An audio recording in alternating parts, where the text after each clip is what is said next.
los jueces no está escrito cronológicamente. Está escrito de una manera en la que a la necesidad que tenían de enseñarle a sus personas, pues ellos lo consideraron acomodar de esa manera. Y es muy buena la manera porque podemos ver cómo inició desde Josué. De hecho, si recuerdan, inició con Josué el libro de Jueces. Y vimos cómo empezaron a manifestarse jueces. Al principio sí fueron los jueces cronológicos, pero después los escritores le fueron modificando un poquito para mostrarnos la gravedad de cómo comenzaron muy bien y cómo terminaron. Entonces, no pudimos nosotros estudiar el libro de jueces por las circunstancias que tuvimos en su totalidad de manera cronológica. Por eso es que vamos a ver a Sansón. Entonces, de hecho, ya que no pudimos verlo de esa manera, lo que sí podemos encontrar en el mismo libro es de que ellos, los escritores, tomaron la decisión de acomodarlos de la manera en que Sansón fuera el último juez.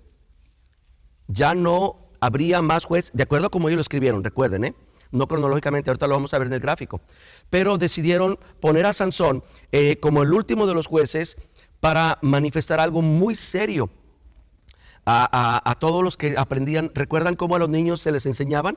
¿Recuerdan cómo el domingo la palabra nos enseña que uno desde chiquitos tomaban sus clases y en la educación media, en el grado medio, les enseñaban todos los libros, bueno, entre ellos los jueces, y ellos aprendían eso que estamos viendo hoy? Por eso ellos lo que quieren manifestar en el libro es el grado tan crítico en el que el pueblo de Dios puede llegar. Y este grado tan crítico es importante verlo porque es el mismo problema o la misma crisis que puede llegar a tener la iglesia. Vamos a recordar un poquito. Si recuerdan lo que vimos en estos últimos jueces, eran jueces que nada más dice, se levantó el juez tal y bueno, tuvo muchos hijos y tuvo un buen de burros y asnos. Y era todo, ¿verdad? Lo que nos está mostrando es que hay jueces que ya no juzgaban. Tenían el título de juez, pero no juzgaban. Eso es importante porque nosotros hoy tenemos cantantes que ya no cantan. Tenemos predicadores que no predican. Tenemos servidores que no sirven. Tenemos gente que han sido llamados y que no están ejerciendo. Tenemos un problema serio porque tenemos padres sin paternidad. Tenemos padres que quieren ser buenos amigos, que quieren ser buena onda, pero no quieren tomar. Entonces, ¿qué es lo que nos mostraron estos últimos líderes que vimos, estos jueces? Es que empezó a haber un liderazgo sin durabilidad. Eran líderes que no duraban. Eran líderes, ¿se acuerdan de esas baterías que uno compraba antes? Lo poníamos 3 tocadas en la grabadora y se acababa. Y a volver a conseguir más. Dios tenía que estar consiguiendo gente a cada rato. ¿Por qué? Porque no había durabilidad. Y eso es algo que nosotros tenemos que cuidar mucho. Vamos a ver 3 textos bíblicos para arrancar con Sansón. Esos 3 textos bíblicos serían los que envolvieran toda la vida de Sansón y los que describirían básicamente las 3 etapas de Sansón que vamos a ver. Esos son los que manifiestan la historia de Sansón. Lean conmigo. Concebirás y darás a luz un hijo. No pasará navaja sobre su cabeza, porque el niño será nazareo a Dios desde su nacimiento. Este texto bíblico nos enseña el secreto de su éxito. Y ahorita vamos a entrar un poquito más en detalle. Pero este texto es clave porque nos va a manifestar a nosotros que ya conocemos la historia, cuál va a ser el secreto de su éxito. Y el Espíritu del Señor comenzó a manifestarse en él. Este va a ser el secreto de su fuerza. ¿Cuál va a ser el secreto de su éxito? Que iba a ser consagrado. La consagración es el secreto del éxito de cualquier hombre o mujer llamado por Dios. ¿Qué tan consagrados estamos? Ese es el éxito. Ahora, el secreto de su fuerza está en que es el Espíritu de Dios quien se manifestaba en él. Es lo mismo. ¿Qué tan fuertes somos? ¿Qué tanto se manifiesta el Espíritu en momentos de dificultad? En momentos donde sale lo mejor o lo peor de nosotros. Cuando el Espíritu de Dios se manifiesta en nosotros, ese será el secreto del éxito. Sansón despertó de su sueño y pensó, me voy a escapar nuevamente, pero no sabía que el Señor ya se había apartado de él. Y este texto nos enseña el secreto de su fracaso. ¿Saben cuál es el secreto para fracasar? El pensar que podemos hacer mal, que podemos pecar, que podemos volver a hacer eso y que Dios nos vuelve a perdonar. Pero dice aquí la Escritura que despertó y que no sabía que el Señor ya se había apartado de él. Cuando el Señor se aparta de nosotros, estamos fracasados. Podemos tener un buen negocio, podemos tener una buena familia, podemos tener un buen matrimonio, podemos tener muchas cosas. Pero si el Señor no está con nosotros, somos unos fracasados. José se la pasó con papá en el pozo, pero Dios estaba con él. Del pozo pasó a ser vendidos a los árabes, pero el Señor estaba con él. Pasó a ser vendido a Potifar, pero el Señor estaba con él. Pasó a la cárcel y el Señor estaba con él. El secreto del fracaso está en que cuando el Espíritu de Dios, cuando el Señor se aparta de nosotros, estamos arruinados. Quiero que veamos rápidamente el paralelo de Sansón y de Jesucristo, porque Dios permitió que todo esto aconteciera porque había algo que Dios quería enseñarnos a las generaciones futuras. Y eso es impresionante, hermanos. Ahora que yo me metí a estudiar más acerca de Sansón, hay cosas que me gustaría tener la capacidad de expresárselas y que ustedes las puedan también adquirir y entender de la manera que yo he podido ver en esto. Mire, vamos a compararlos a ambos. Ambos nacimientos de Sansón y de Jesús fueron predichos por un ángel. En ambos es un ángel que se les presentó a las madres y anunciaron el nacimiento. Quiero que vean la importancia de Sansón en la doctrina, en el entendimiento y también en la manifestación de la revelación de Dios sobre la vida de Jesucristo. Otro paralelo que hay muy fuerte es que ambos fueron apartados por Dios desde el vientre. Observe eso. No hay un juez en la Biblia, y ahorita lo vamos a ver, que haya vivido esas experiencias de Sansón. Otro paralelismo es que ambos fueron impulsados por el poder del Espíritu Santo. Ambos. Son muy pocos jueces mencionados donde el Espíritu de Dios los empoderaba. El ángel le dijo a Gedeón, varón valiente y esforzado, pero no lo impulsó. Y con muchos otros. Pero en este caso sí, ambos fueron rechazados por su pueblo. Sansón va a ser rechazado por su propio pueblo y Jesús también va a ser rechazado por su pueblo. Lo interesante, ¿por qué el paralelismo? Es porque vamos a ver las reacciones de ambos. Cómo reacciona uno y cómo reacciona otro. Y eso se convierte para nosotros en una escuela. Porque, mis hermanos, vamos a ver cómo reacciona el hombre ante ciertas circunstancias y cómo reaccionó Jesucristo. Y a nosotros se nos pone en una disyuntiva. Dios se pone delante de nosotros y dice, yo pongo delante de ti. ¿Se acuerdan cuando se paró en el pueblo y le dijo, pongo delante de ti el bien y el mal, la vida y la muerte? El Señor se pone con esta historia de Sansón y con el paralelismo de Cristo, se pone en cada creyente delante de él y dice, yo pongo delante de ti la reacción de Sansón o la reacción de Cristo. El actuar de Sansón o el actuar de Cristo. Nosotros escogemos.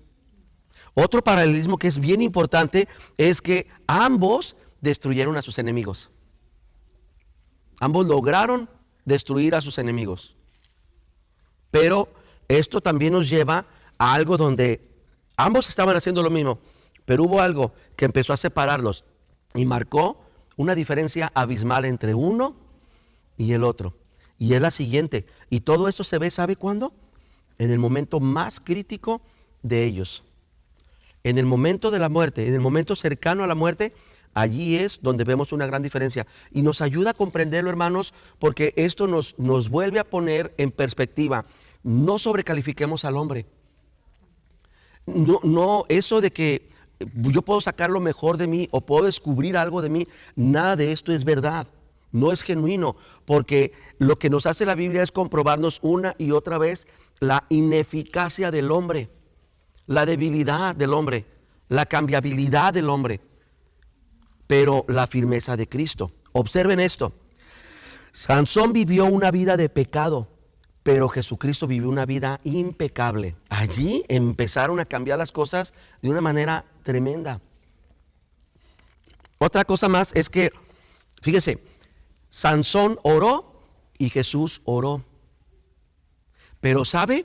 Hay una diferencia enorme, porque cuando Sansón oró, esta fue su oración: Dios, me voy a vengar de ellos porque me quitaron mis ojos. Y Jesús oró: Padre, perdónalos porque no saben lo que hacen. ¿Ve la diferencia tan grande entre uno y otro? Ve cómo si nosotros dejamos de adoptar las características de hombres que fallan, que sí, hicieron cosas extraordinarias, pero por eso se nos dio un modelo, un patrón, es Cristo. Por eso se nos presenta a Cristo como el todo. Una vez uno de nuestros hijos me dijo: oye, es que tú la Biblia para todo, la iglesia para todo. Le digo: pues no tengo otra cosa, mijito, porque detrás de la iglesia y detrás de la Biblia está Cristo. Y Cristo está para todo. Entonces, mire la diferencia entre Sansón, su oración, una oración de venganza, y la oración de Jesús, una oración de perdón y de misericordia.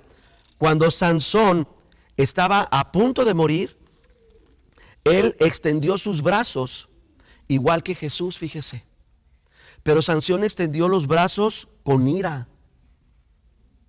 Le pidió al joven: acércame a las columnas. Se acercó a las columnas, extendió los brazos y con ira él exclamó: que muera Sansón y todos los filisteos. Pero nuestro Señor Jesús extendió sus brazos por amor.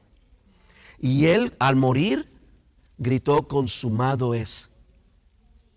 A mí eso me impresiona demasiado. Para mí esto, ya tengo mucho para llevarme.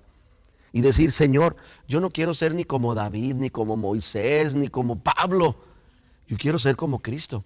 Necesito ser como Cristo. Porque definitivamente las debilidades entre uno y las fortalezas entre otro son enormes. La cosa que los separa más del uno del otro es la siguiente: Sansón murió y fue sepultado.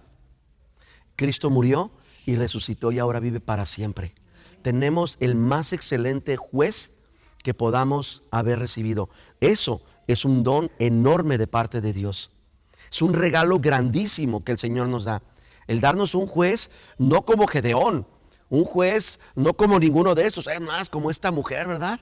No, nos da un juez que es perfecto y que vive. ¿Recuerdan qué pasaba con cada juez y con el pueblo? El juez, cuando por fin hacía las cosas bien y se moría, ¿qué pasaba con el pueblo? Volvía otra vez. Y ese es el asunto. Venga conmigo, vamos a ver rápidamente el gráfico. Yo quiero que lo recuerden. Vimos que hay 5 presiones: la primera, la segunda, tercera, cuarta y quinta. Bueno, hay más, pero vamos a trabajar con esas. Vimos que la primera opresión Dios levantó a Otoniel y fue juez en Judá. En la segunda, Ahod fue juez en Benjamín. Samgar fue un juez desconocido, no sabemos de qué región era exactamente. Después Débora fue jueza en Efraín. Después levantó a Elí, que es donde ahí empezamos a romper un poquito la cronología, y es de la tribu de Leví. Levantó a Gedeón de Manasés, Abimelech, que era de Manasés probablemente. A Tola era de la tribu de Isaacar, a Jair de Manasés, a Samuel de la tribu de Leví también, y aquí es donde estamos nosotros, Sansón, que es de la tribu de Dan. ¿Quiénes fueron los enemigos o quiénes fueron los opresores? En el caso de Sansón, los filisteos. Sansón significa hijo del sol, de la tribu de Dan, en el periodo 1049. El problema, recuerdan que cada líder tenía una deficiencia. Sansón, la deficiencia que tenía era una de autoestima baja. ¿Cómo le batallaba ese hombre con esa área? Y hay muchos, ¿verdad?, que luchan con eso. Bien, esto es lo que tenemos. Obviamente ya vimos Jefté, Ibsán, Elón y Abdón, pero bueno, ya ni llorar es bueno. Vean conmigo al mapa. Quedamos que Sansón es de la tribu de Dan. Si ustedes se fijan, es una tribu que está en la costa, que está ahora el ataque. Déjenme volver porque es importante el ataque. Recuerdan que lo que se enseña las opresiones es que Satanás, el enemigo y las tinieblas van a atacar por un lado, te van a atacar por el otro, te van a atacar por diferentes lados, a ver por dónde encuentran entrada. Lamentablemente a estos los atacaban por todos lados y por todos lados encontraban entrada. Ahora el ataque en esta opresión, en la sexta opresión, es en el área del oeste, del suroeste básicamente. Ahorita lo vamos a ver. Y mire, ahora sí quiero que vea conmigo el mapa. Esta es la tribu de Dan, da la costa, y esta parte que usted está viendo, ¿de qué color? ¿Blanco? Beige, no sé, ustedes que ven bien el color. Esa región es lo que ahora se conoce como la Franja de Gaza. Exactamente esa misma línea es la que está en conflicto de guerra ahorita. Sansón peleó contra los filisteos, el israelita, y ahora los israelitas están peleando contra los descendientes de los filisteos. Es increíble el porqué, la importancia de que cuando Dios da una misión, da una orden, una encomienda, que la podamos ejecutar y la podamos terminar. Pero bueno, como les digo, ya ni llorar es bueno, ¿verdad? Lo que ustedes vamos a ver aquí en ese estudio es que a Sansón se le dio todo. Se le dio, hermanos, todo lo que una persona puede necesitar para tener un éxito, asegurarles el futuro, y lamentablemente es uno de los hombres de la Biblia que más desperdició lo que Dios hizo por él. Es uno de los hombres que más menospreciaron y derrocharon lo que el Señor había hecho por él. Va a haber una mezcla en el carácter, en la vida de Sansón, de fuerza. Es el hombre más fuerte, real y genuino. Los griegos tenían a su hombre fuerte, Hércules, hijo de Dios y hombres, pero era una historia. Cada uno tiene su hombre fuerte por ahí. Bueno, la historia judía tiene este hombre y este sí fue verídico. Entonces es el hombre más fuerte que se ha conocido, pero curiosamente el más débil que podamos encontrar. Pero Dios va a aprovechar, porque Él siempre sabe sacar lo bueno de lo malo. Y Dios va a ver que ante tanta debilidad, tanta infidelidad, va a ser la buena oportunidad para que Dios pueda manifestar su fidelidad sobre un hombre tan infiel. Y vamos a ver que la capacidad de Dios para usarnos es muy grande a pesar de nuestros defectos. Miren, hermanos, si Dios usó a Sansón, puede usar a cualquiera de los que estamos aquí en esta noche.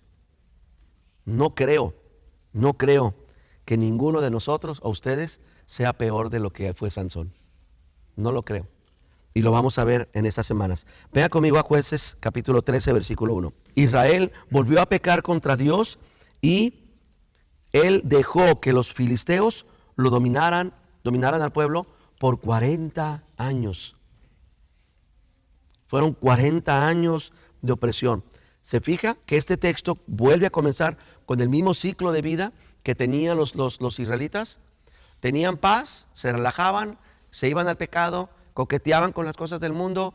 A los santos le llamaban religiosos o puritanos, y al rato caían en opresión y clamaban, y era lo que el Señor tenía que hacer a favor de ellos. Pero ahora la Biblia nos da una diferencia, porque recuerdan, Israel clamó a Dios y Dios les trajo a fulano de tal, hijo del señor tal o de la tribu tal. Pero ahora no, ahora la historia es diferente, porque mire lo que dice el texto del versículo 2. En ese tiempo vivía Manoa en Sora, de la tribu de Dan, y nos da una característica: su esposa era débil. Y aquí es donde yo quiero que ustedes y yo no olvidemos cómo Sansón va a ser un hombre, ¿cómo les digo? Chiqueado por Dios. Va a ser un hombre que Dios le va a dar demasiado y nos va a ayudar, hermanos, porque la verdad es que quisiéramos que Dios nos diera más y más y más. Y vamos a ver qué es lo que pasa con vidas cuando reciben demasiado de parte de Dios.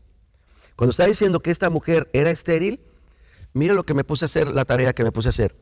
Hay 7 mujeres en la Biblia que son estériles. Solamente habla de 7. Hubieron muchísimas, pero recalca a 7. Fíjese qué tan agraciada es esta familia. De estas 7 mujeres son Sara, Rebeca, Sara la esposa de Abraham, Rebeca la esposa de Jacob, de Isaac, Raquel la esposa de Jacob, la esposa de Manoa. También nos habla de Ana, la mamá de Samuel. También nos habla de una mujer sunamita y nos habla de Elizabeth, la mamá de Juan el Bautista. Estas son las 7 mujeres, ¿de acuerdo? De 7 mujeres, a 4 se les anunció anticipadamente por un ángel o por el Señor el que tendrían hijos. ¿Ok? ¿Cuántas eran? Y se les va a anunciar a... Ándale, me están poniendo atención. Escuche, las 4 que se les anunció son Sara. ¿Recuerdan? Que se les apareció a Abraham y luego a Sara, y Sara se rió. Bien, a la esposa de Manoa, a la sunamita, el profeta le dijo: de aquí a un año tendrás un hijo. Y también a Elizabeth, que de hecho, observe, A Sara no se le avisó directamente, fue a Abraham. A la esposa de Manoah, ¿ustedes qué creen? ¿Que sí o que no? Ahorita lo vamos a ver. La tsunamita no se lo anunció un ángel, fue un profeta. Y a Elizabeth no se lo anunció a ella, fue a Juan. Así es que ya vemos todavía que solamente 2 mujeres recibieron, de hecho no. Solamente de estas 4 mujeres, a una se les anunció directamente. De estas 4, a 3 fueron anunciadas por un ángel. Ok, déjeme recapitular. Sara, la esposa de Manoah, y Elizabeth. De estas 3, solamente a una se le dijo directamente. Ahora lo vamos a ver. De estas 3 mujeres, escúchelo, se les consagró el hijo antes de nacer a 2. Vea dónde nos va a llevar la Biblia. De 3 mujeres, solamente a 2 de ellas el ángel les dijo que tienen que consagrar a su hijo. Una fue Juan el Bautista y la otra, ¿quién creen? La esposa de Manoah. De estas mujeres que se les consagró el hijo antes de nacer, de estas 2, a una se le garantizó el éxito. Y no fue a Juan el Bautista. ¿Ve qué privilegiada es esta familia? ¿Ve de qué manera tan especial Dios trata? De 7 mujeres se va reduciendo y vemos que es la esposa de Manoah la única que tiene un encuentro, escúcheme, no con un ángel, sino con el Señor mismo, con Cristo preencarnado. En todas las demás, el ángel o el profeta se encargaba con el hombre, con excepción pues de la tsunamita, pero con ella, Cristo preencarnado. De todas estas mujeres, solamente a 2 se les consagra el hijo desde antes de nacer, y es a Juan el Bautista. Y de estas, solamente a uno se le garantizó el éxito. Ahora, yo quiero que observe conmigo, vamos a ver cómo se dio esta situación. Lea conmigo el texto. Un día, el ángel de Jehová se le apareció y dijo: aunque no has podido tener hijos por ser estéril, ahora quedarás embarazada y tendrás un varón. Fíjese, hasta el sexo le dio. Desde su nacimiento vas a dedicar a tu hijo como nazareo. Por eso, y escucha, aquí ahorita vamos a ver eso. No beberás vino, ni sidra, ni comas cosa inmunda. Y al niño nunca se le debe cortar el cabello. Ahora los filisteos dominan a los israelitas, pero este niño comenzará su liberación. Nunca se había preparado un juez antes de nacer. De todos los jueces que vimos, no había un juez que se había anunciado antes de nacer. Por eso esto está lleno de privilegios. Esto está lleno de cosas que uno dice, wow. Ahora yo quiero que observen que desde la concepción, Sansón recibió todo lo necesario para cumplir su misión. Desde la concepción. Hace muchos años a mí me asustaron cuando yo iba a la escuela, creo que era la secundaria, nos dieron ahí unos temas, de economía. Y nos dieron la grata sorpresa, yo no sabía, no sé si mis compatriotas lo sabían, pero dijeron lo siguiente, en tema de economía: cada mexicano que nace, ya nace con una deuda de quién sabe cuántos millones de pesos. ¿Cómo ven? Ni siquiera habían nacido los míos y ya estaban endrogados. ¿Igual allá? De tanta deuda que el país ha generado, nuestros hijos nacen con esa deuda. O sea, les va a tocar también a ellos. Pero Sansón no nació con una deuda. Sansón desde antes de nacer ya se le había garantizado el éxito y todo lo que necesitaba. Eso es tremendo. Ahora, no sé si notaron algo, porque quiero que observemos los detallitos. El ángel está diciendo a la mujer, tú. No se lo dijo a Elizabeth, pero esta mujer le está diciendo, tú no vas a beber. ¿Lo vuelve a leer conmigo? Versículo 4. Por eso no bebas vino, ni sidra, ni comas cosa inmunda. ¿Por qué cree que el ángel está diciendo eso? Porque sabe una cosa, la hermanita le entraba. ¿Cómo ve? Era bien briaga. Y aparte de eso, la mujer no tenía problema en las cosas inapropiadas. Porque le está diciendo, no comas cosa inmunda. Ellos, todos, se supone, que no deben de comer cosa inmunda, perdón. Entonces nos está diciendo aquí que esta mujer no era una mujer con mucha fuerza moral y Dios la escogió. La tomó y dijo, ¿sabes qué? Ok, tu pasado es tu pasado. A partir de ahora quiero un cambio radical en tu vida. Porque el niño no va a ser nazareo. El niño desde el momento en que concibas ya es un nazareo. Esto dice mucho, hermano. No sé, por eso les digo, ojalá que yo pueda tener la facilidad de expresar y manifestar lo que la palabra nos quiere decir. Esta mujer no era de las más honorables, no era de las mejores. Y aún así el Señor la toma y empieza a hacer un cambio en su vida. Ahora, dice que él sería nazareo. Hemos estudiado más o menos lo que es un nazareato, no nazareno. Nazareno viene de la región de Nazaret y nazareo es un voto, era un rito que hacían ellos para hacer una forma de consagración. Esas son 3 cosas que le dijeron. La primera, no comer nada de lo que produce la vid. ¿Por qué? ¿Por qué no debe comer nada de lo que produce la vid? Pues porque no lo queremos borracho. Bueno, es que hay algo más esencial. Se tiene mucho el debate, ¿no? De que, y dicen algunos, ¿no? Algunos lo llegaron a decir, pero no se preocupen, ya los perdonó Dios, ¿eh? Algunos decían, ¿verdad? Que le entraban. Jesús cambió el agua en vino, ¿verdad? Pues yo también le entro, ¿verdad? Y le entraban. Pero ¿sabes una cosa? Y sacan esos argumentos, ¿eh? Se aprenden 2, 3 textos pero quiero que observes esto. La primera connotación bíblica del vino no es nada buena. La primera vez donde aparece el vino en la Biblia es Noé embriagándose y siendo violado. La segunda connotación que aparece el vino en la Biblia tampoco es la mejor. ¿Y saben cuál es? Es Lot siendo embriagado por sus hijas y llevándolo a que cometa incesto con cada una de estas 2. Entonces, ¿cuál es el fin? ¿Qué es lo que está buscando aquí la Biblia? De que no tome nada de lo que produce la vid. Porque el vino en la Biblia es símbolo, escuchen, de alegría, pero de alegría terrenal. El vino sí, yo me acuerdo a mis papás le llamaban el sabadazo, Dios mío. Eso era por etapas. La primera etapa era la primera y la mitad y entrando a la segunda eran las mejores. Porque la primera pues era pura fiesta, me mandaban al cuarto y yo me escabullía, agarraba cacahuates, agarraba cositas y me las llevaba a mi cuarto. Y al rato me llamaban ya medios briagos, esa era la mejor etapa. Me ponían a hacer figuras de plastilina, se las hacía y me daban dinero. Bien contentos, bien espléndidos. La tercera etapa era llamar yo a la ambulancia y llevarme a mi mamá a urgencias a que la desintoxicaran porque había tomado pastillas para quitarse la vida. Era algo horrible. A veces era limpiar, trapear la sangre que ellos dejaban en mi casa porque se golpeaban con botellas, se querían hacer, era horrible.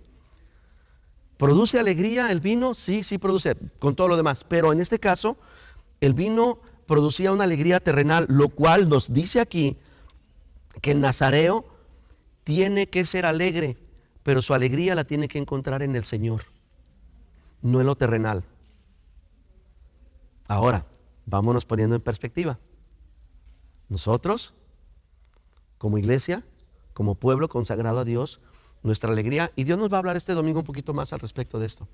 Nuestra alegría no tiene que encontrarse en las cosas terrenales.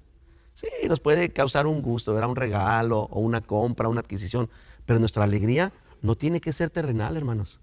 Nuestra alegría tiene que ser producida por lo celestial. Y era por eso que se le decía que no beba vino, porque yo no quiero que su alegría, su gozo esté en lo terrenal. Quiero que el Señor sea su gozo, que sea su alegría. Mira lo que dice Efesios 5:18.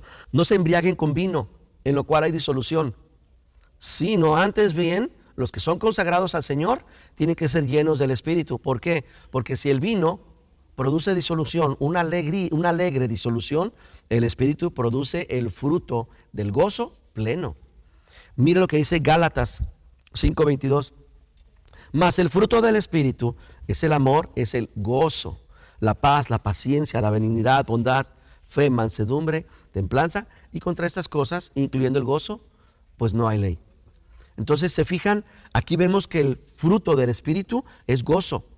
Y eso es algo que Él tiene que producir en nosotros, no las cosas terrenales. Ahora, aquí tendríamos que ponernos, ¿verdad? Hacernos un examen rápido. ¿Qué es lo que me produce gozo? ¿Qué es lo que me alegra? ¿Qué es lo que me da felicidad? Nuestros hijos, por la Navidad, ¿verdad? Está bien, están chiquillos. Las vacaciones, ¿verdad? Hay cosas que a ellos sí les produce eso. Pero nosotros, como adultos, que estamos conscientes de las cosas celestiales, ¿qué nos produce el gozo?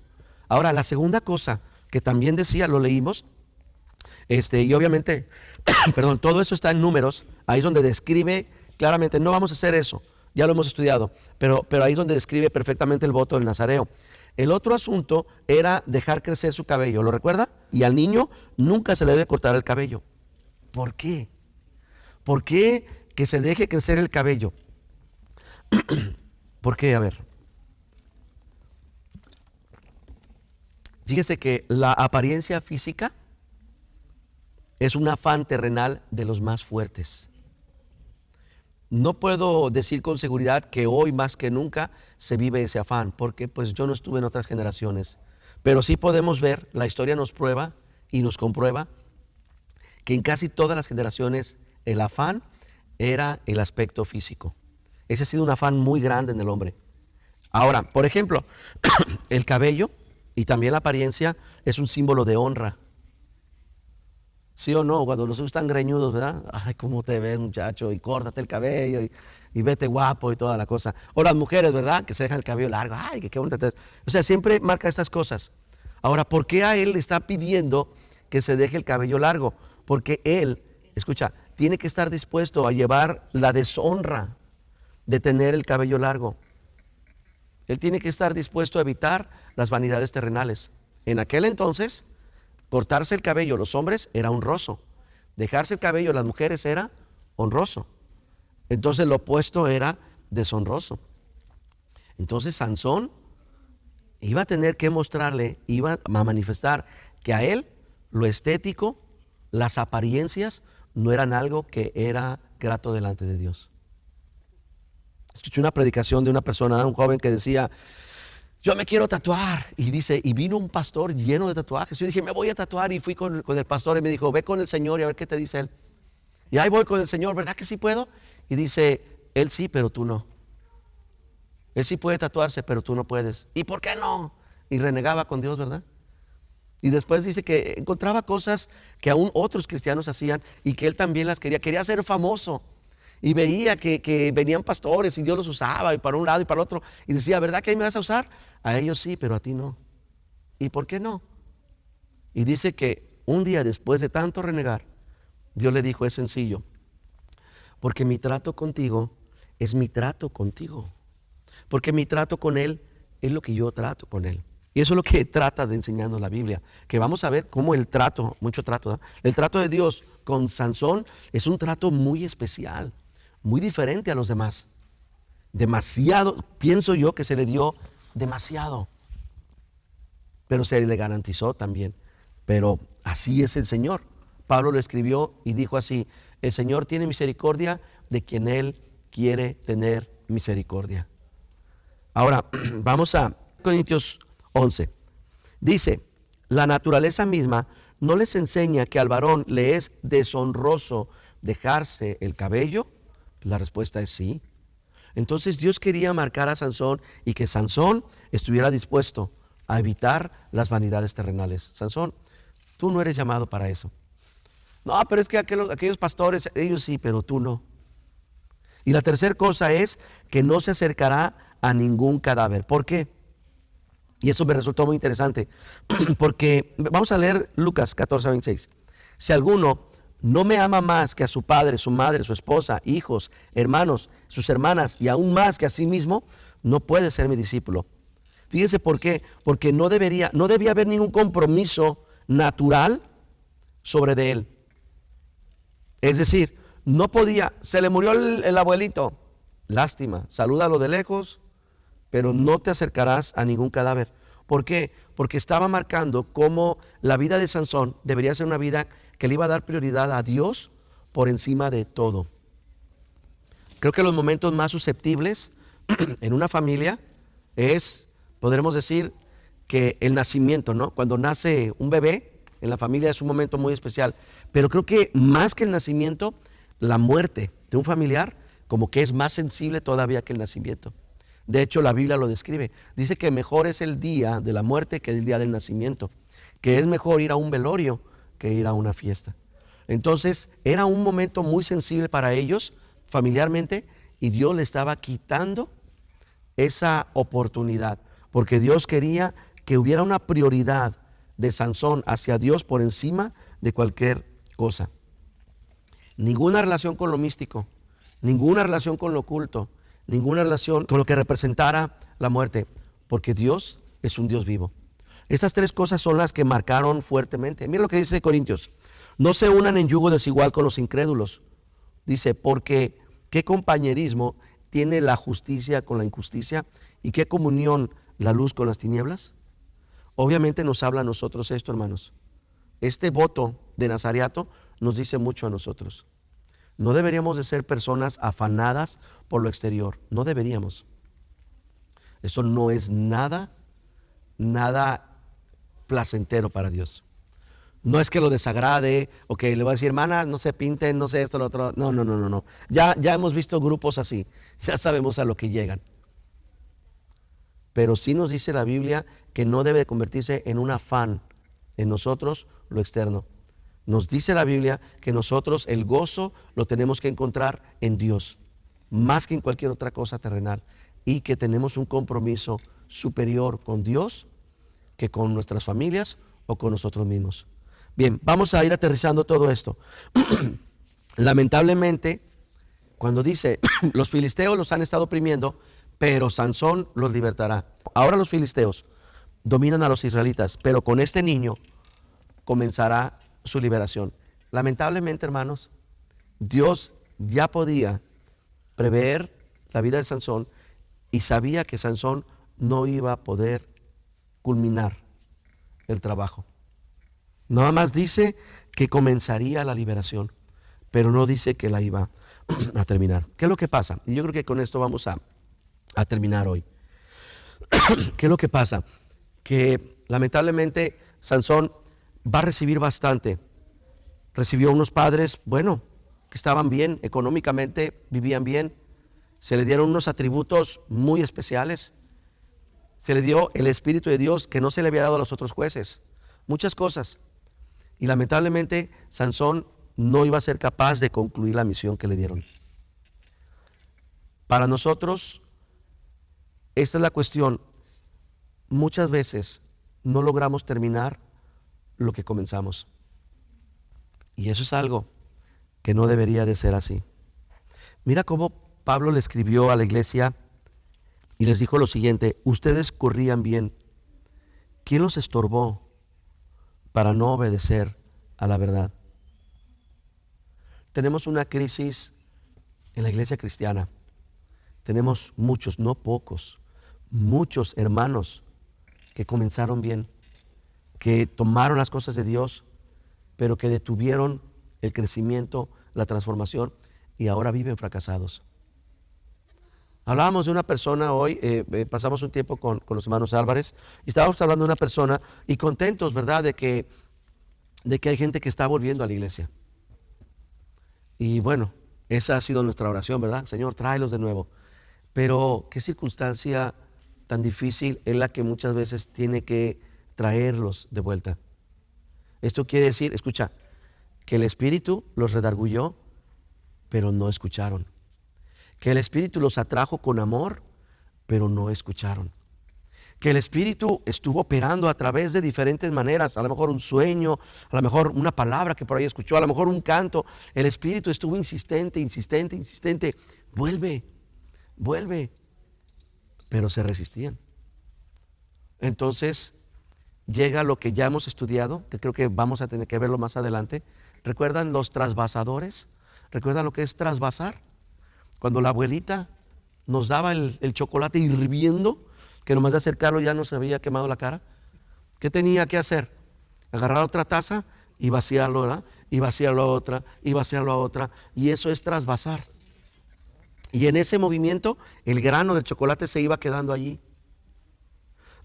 Dios muchas veces tiene que usar a los trasvasadores para hacernos regresar.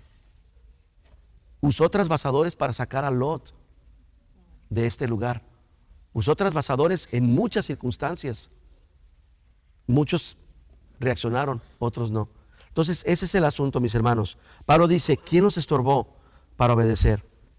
Bueno, vamos a concluir el texto que dice, y la mujer tuvo un hijo y lo llamó Sansón. ¿Qué significa Sansón? ¿Recuerdan?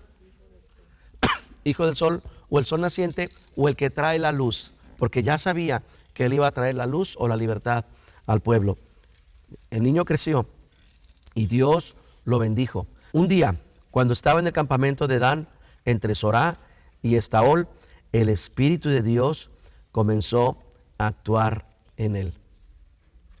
Eso es lo que vamos a poder ver. Mire, la fuerza de Sansón no estaba en sus brazos, pero con ellos va a matar a más de 1000 filisteos, con sus brazos. La fuerza de Sansón no estaba en su espalda, pero sabe que va a arrancar unas puertas de ahí de Gaza y se las va a echar a la espalda y se las va a llevar. Y estamos hablando de puertas de muros, no de una casa. La fuerza de Sansón tampoco estaba en su cabello, aunque se va a debilitar cuando se lo corten. Entonces, ¿qué encontramos en todo esto? Que Sansón solamente poseía la fuerza en el Espíritu de Dios. Eso era lo que le daba la fuerza y lo hacía actuar sobre de él. Pero vamos a ver cómo Dios, en su misericordia, va a trabajar y va a hacer en él lo que quiere hacer en nosotros. Miren lo que dice Efesios y oramos. Una palabra final. Busquen su fuerza en el Señor y en su gran poder. Qué error cuando creemos que la fuerza está en cantar unos cantos, o creemos que la fuerza está en hacer unas buenas oraciones, o que la fuerza la encontramos en escuchar un buen mensaje. La fuerza, mis hermanos, está en el Señor. En Él está la fuerza. Y tenemos que aprender a tomar la fuerza del Señor. ¿Oramos? Vamos a agradecerle a Dios. Padre, agradecemos la oportunidad de poder meditar tu palabra y entender una cosa, que ante las grandes debilidades del ser humano, la gran misericordia y compasión y el plan divino y perfecto que tienes tú, se va a manifestar, mi Dios. Así como se manifestó en los tiempos bíblicos, también será en nosotros. Reconocemos que somos débiles.